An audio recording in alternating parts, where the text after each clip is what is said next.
X-Lab Productions.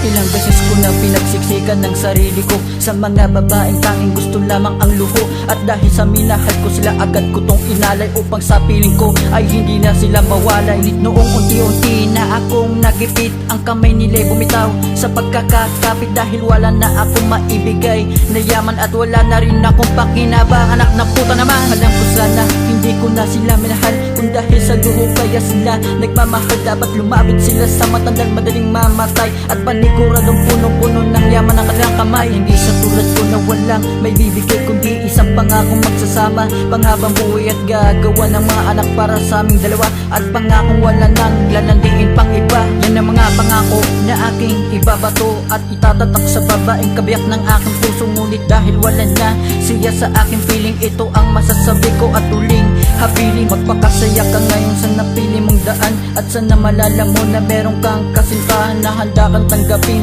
maging sino ka man, kahit na ang halap mo ay tanging kayamanan. Ayoko na, pagod na akong umibig pa. Tama na, ayoko na, pagod na akong magtanga. Ayoko na, pagod na akong magpagkatanga.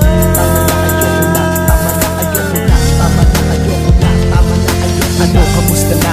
Ngayon aking mahal, naaalala mo pa ba mga pinagsamahan? Mga pangako natin na walang iwanan. Ngunit nasaan ka na, ako ba ay pinagsawaan? Pagkatapos mo makuha ang lahat ng iyong kailangan, sa iba ngayon ikay nakikipaglampungan. Pero kahit ganito ang aking natamo, minahal pa rin kita kahit ako'y ginagumo. At sa pag-ibang ginawa mo, tinuruan mo ako kung paano iiwas sa mga kagaya mo. At sa mga nakikinig, ito lang ang payo ko: kilalanin mong mabuti ang mamahalin mo. Dahil sa mundong ibabaw, hindi lahat ay tunay, parang mga hunyangong nagpapalit ang kulay. Sa madaling salita, kilala kapag meron ka, at kung ikay gipit na nawawala parang gula. May babaeng manloloko, di pa ako tapos, may sasabihin pa ako bago pa ako magtapos.